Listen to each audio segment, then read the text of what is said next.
आप देख रहे हैं मिड कैप मंत्रा और इस समय देखिए जो एक्शन है वो निफ्टी बैंक में लौट रहा है। मिड कैप में भी हमने देखा लगभग 100 अंकों की बढ़त आ चुकी है, लेकिन निफ्टी बैंक का जो कार्यक्रम की शुरुआत में स्ट्रगल कर रहा था पॉजिटिव टेरिटरी में आने के लिए, ये आ चुका है 100.2 पर। और बड़ा योगदान है कोटक महिंद्रा बैंक का। कोटक महिंद्रा बैंक में इसी घंटे आ रही है 1% की बढ़त, 1280 के लेवल्स आ चुके हैं। गाबा साहब तैयार है इस पर एक राय देने के लिए। गाबा साहब, निचले लेवल से थोड़ी सी शॉर्ट कवरिंग हुई है, वॉल्यूम्स डिसेंट है, करीब 48% के वॉल्यूम्स पर ये ट्रेड हो रहा है, तेजी कर लें? कर लेना चाहिए क्योंकि कल का लो और आज का लो करीब करीब सिमिलर ही है, तो इसलिए शायद कर सकते हैं। यहाँ पर अगर आपको मिल जाता है यहाँ पर तो ऑन द अपसाइड ट्रेडिंग बैठ के लिए ऐसे 1315 से 1320 यहाँ तक जा सकता है। सिर्फ एक स्टॉप लगाना पड़ेगा 1265 का। ओके, तो 1265 आप कह रहे हैं स्टॉप लॉस होगा और तेजी करें, 1320 की तैयारी हो रही है। साथ ही आरबीएल बैंक में भी थोड़ी सी चहक आई है, करीब आधा % ये बढ़ा है इस घंटे। क्या ये भी आप फेवर करेंगे? एक्चुअली ये साइडवेज जोन पर है, यहाँ पर कुछ खास नजर नहीं आ रहा। एक इनसाइड डे बना हुआ है आज और कल एक बड़ा मूव मिला था, तो यहाँ पर ट्रेडिंग अपॉर्चुनिटी बनती नहीं, बेस्ट अवॉइडेड। हाँ, लेकिन लोअर लेवल्स पे बहुत सपोर्ट है, करीब 120-22 के, तो अगर डिप्स मिलती है तो खरीदना चाहिए, अदरवाइज नहीं। ओके, तो ये बात है आरबीएल बैंक की 20-22 के आसपास सपोर्ट है। ब्रेक होता है तो फिर काम से गया, होल्ड कर रहा है तो अच्छा साइन है। अच्छा, इस बीच एक अपडेट आपको रियल एस्टेट सेक्टर से लेकर आते हैं। आज रियल्टी इंडेक्स में इतना कुछ खास एक्शन नहीं है, लेकिन खबरें ये निकल कर आ रही है कि कोरोना संकट वाले माहौल में अफोर्डेबल हाउसिंग की डिमांड जो है वो अच्छी है, इंटैक्ट है। आलोक प्रियदर्शी हमारे साथ जुड़ गए। आलोक, कहाँ से डेटा निकल कर आ रहा है बताइए, और क्या कह रही है रिपोर्ट? किया है एनारॉक जो सर्वे एजेंसी है उसने किया है, जो रियल एस्टेट सेक्टर में ही डील करते हैं। सबसे बड़ी बात यही कि जो अफोर्डेबल हाउसिंग और मिड साइज के हाउस हैं उनकी डिमांड लगातार बरकरार है। जितने पिछले साल थी उतनी ही इस साल भी है। इसलिए ये माना जा रहा है कि जो कोरोना संकट काल है इसमें भी जो अफोर्डेबल हाउसिंग और मिड साइज हाउसिंग की डिमांड में कमी नहीं आई है। जबकि अभी देखा जाए तो इस संकट में लोग जो इन्वेस्टमेंट करना चाहते हैं आधे लोग हैं, 45%, वो अभी भी रियल एस्टेट सेक्टर को में निवेश को पहली पसंद मानते हैं। जबकि इसमें जो 59% लोग हैं एंड यूजर्स हैं और 41% लोग इन्वेस्टमेंट के पर्पज से खरीदना चाहते हैं।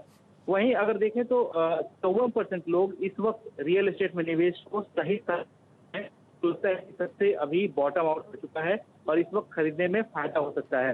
हालांकि लोग ज्यादातर जो नामी डेवलपर्स हैं और विश्वसनीय जो हैं उन्हीं पे दाव लगाने के लिए तैयार हैं, उन्हीं से बुकिंग करने के लिए तैयार हैं। लेकिन सबसे बड़ी बात ये कि दिल्ली एनसीआर में बुकिंग काफी कम है।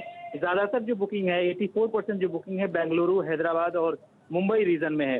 तो इस वक्त इस लिहाज से दिल्ली एनसीआर में काफी कम बुकिंग है। तो ये ट्रेंड निकल तरफ। आपका ऑडियो थोड़ा सा टूट रहा है। आप कह रहे हैं दिल्ली एनसीआर में इतना ट्रेंड नहीं है, लेकिन बैंगलोर, मुंबई जैसे मार्केट्स में डिमांड है। गवा साहब, आज सुबह में सीएलएसए की रिपोर्ट आई थी गोदरेज प्रॉपर्टीज पर। उन्होंने कहा था कि इस तरह की सिचुएशन में जहां पर इंडस्ट्री में कुछ कंसोलिडेशन देखने को मिलेगा, ये सबसे बेस्ट प्लेस्ड है। गोदरेज के कुछ प्रोजेक्ट्स हैं जो अफोर्डेबल हाउसिंग में हैं। 870 का टारगेट सीएलएसए ने दिया था, आज 612 615 के आसपास है।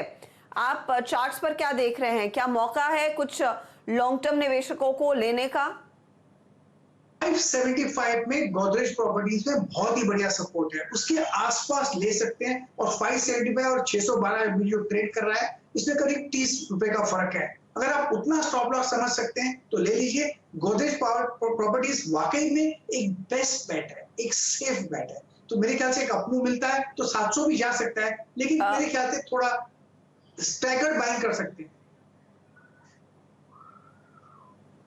थोड़ा सा पेशेंस आपने दिखानी होगी। गोदरेज प्रॉपर्टीज आज करीब 1% नीचे है। बाकी प्रेस्टीज, पूर्वांकरा जैसे स्टॉक्स में तेजी देखने को मिली है। खैर, एक और काउंटर रेडार पर आया है, इनफैक्ट 2 हैं। गावा साहब, दोनों पर राय रखिएगा। एक है आईओएल केमिकल्स, 317 वाला शेयर, 2.5% की बढ़त पिछले 5 मिनटों में हुई है। ये स्टॉक 2020 का हॉट फेवरेट रहता है। और दूसरा हिंदुस्तान जिंक है। हिंदुस्तान जिंक में बहुत दिनों बाद इस तरह का मूव देखने को मिला है। 3% चढ़ा है ये काउंटर, 171 के लेवल्स आ चुके हैं और वॉल्यूम्स भी डिसेंट है। दोनों पर राय दीजिए आप। बिल्कुल, मुझे आईओएल केमिकल बहुत ही अच्छा लगता है। इसका बेसिक स्ट्रक्चर पॉजिटिव है, बहुत बढ़िया कंसोलिडेशन हुआ था 260 और 300 के बीच में, और आज का मूव भी बहुत बढ़िया है। मेरे ख्याल से टॉप लगाना चाहिए 310-12 का, और मेरे ख्याल से ले लेना चाहिए। टारगेट 330 और 340 हो सकते हैं। तो इंडियन आईओएल केमिकल मेरे ख्याल से अच्छा लगता है। रही बात हिंदुस्तान जिंक की, लगता है कि यहाँ पर खरीदने की जगह अच्छी है। स्टॉप होना चाहिए 168 का। टारगेट ऑन द अपसाइड कुछ 175 से 180 एक जोन है, वहां तक जा सकता है। मेरे ख्याल से 180 भी जा सकता है, क्योंकि उसका बेसिक जो वीकली चार्ट है बढ़िया है, डेली पैटर्न भी ठीक ही नजर आते हैं। ओके, तो 180 की तैयारी हिंदुस्तान जिंक में एक बहुत स्मार्ट स्पाइक देखने को मिल रहा है, इस पर नजर रखिएगा। कुछ और अपडेट इनफैक्ट सुमित भी भेज रहे थे कि नजर रखनी चाहिए कोरोमंडल इंटरनेशनल पर, उसमें एक अच्छी खासी तेजी देखने को मिल रही है। और साथ ही साथ एस्ट्राजेनेका की तो कल ही हम बात कर रहे थे, एस्ट्राजेनेका और अबॉट, और गावा साहब ने आपको कहा भी था तेजी करनी चाहिए। मेरे ख्याल में हर रोज इस समय कुछ बाइंग होना शुरू होती है। एस्ट्राजेनेका स्क्रीन पर लेकर आइएगा, ये अपडेट इनफैक्ट करीब 1:07-8 का है कि स्टॉक में एक 3.5% तक का स्पाइक देखने को मिला था। बहुत सडन तेजी एस्ट्राजेनेका फार्मा में नजर आई थी। कल मुझे याद है करीब ये 3111 के आसपास ट्रेड कर रहा था काउंटर, और उसकी हम बात कर रहे थे एस्ट्राजेनेका की। वहां से देखिए गावा साहब 200 रुपए बन गए लोगों के। 3300 पर आपकी अब क्या फ्रेश राय रहेगी? मेरे ख्याल से बाई मोड पर अब भी है। 3200 या 3190 का स्टॉप होना चाहिए। आज भी खरीद सकते हैं, मुझे लगता है 3400 भी पार कर लेगा, क्योंकि इसका बेसिक स्ट्रक्चर पॉजिटिव है और वीक डेली टाइम फ्रेम में अब तक बाई मोड पर है।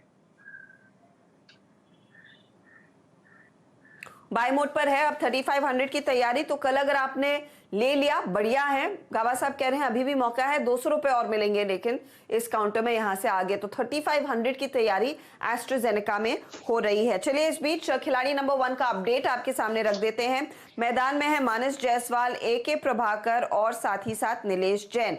और देखिए मुकाबला टक्कर का है AK प्रभाकर और नीलेश जैन के बीच। नीलेश ने करीब 7.43% के रिटर्न्स अपने नाम कर लिए हैं, जहां पर AK प्रभाकर ने 6.64% के रिटर्न्स अपने नाम किए। मानस हालांकि -1.39% के रिटर्न्स पर है। मानस का बजाज फाइनेंस और गोदरेज कंज्यूमर में सेल का कॉल था आज। AK प्रभाकर ने L&T फाइनेंस और साथ ही साथ सीमेंस में होल्ड की पोजीशन सेल साइड पर और PVR में पोजीशन सेल साइड की बनाए रखी है। नीलेश ने नया ट्रेड दिया है एम्फोसिस में तेजी की तरफ। एलेम्बिक होल्ड है बाय साइड और टाइटन होल्ड है सेल साइड। तो ये है हमारे जानकारों का अब तक का प्रदर्शन, इंटरेस्टिंग रिटर्न्स बनते हुए।